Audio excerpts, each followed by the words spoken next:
गांव का नाम था बड़गांव। वहां एक पुराना हवेली था जिसे लोग खामोशी का महल कहते थे। कहा जाता था कि वहां रात को अजीब अजीब आवाजें आती थीं। लोग डर के मारे वहां जाने से कतराते थे। एक दिन गांव में एक युवा पत्रकार रोहन आया। वह साहसी और जिज्ञासु था।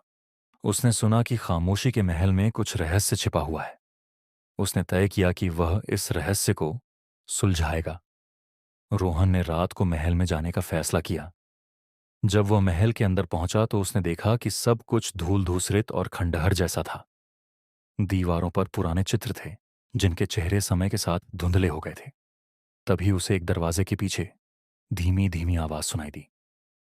हुए उसने दरवाजा खोला, लेकिन वहां कुछ नहीं था।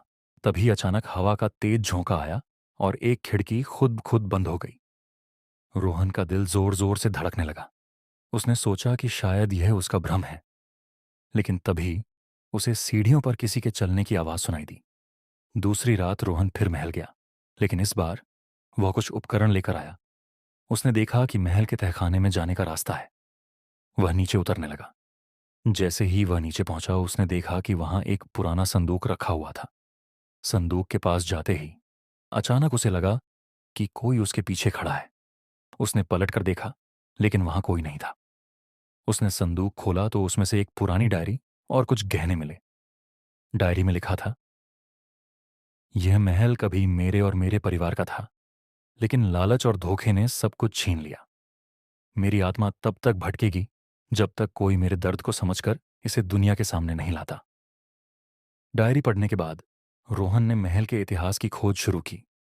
उसे पता चला कि यह महल एक अमीर जमींदार ठाकुर वीरेंद्र सिंह का था। ठाकुर को उनके अपने ही नौकरों ने मार डाला था और उनकी संपत्ति हड़प ली थी। उनकी पत्नी और बच्चे भी इस षड्यंत्र का शिकार हुए थे। रोहन ने यह सारा सच अपने अखबार में छापा। गांव के लोग जो महल को केवल डरावनी कहानियों के लिए जानते थे, अब उसकी सच्चाई से अवगत हुए।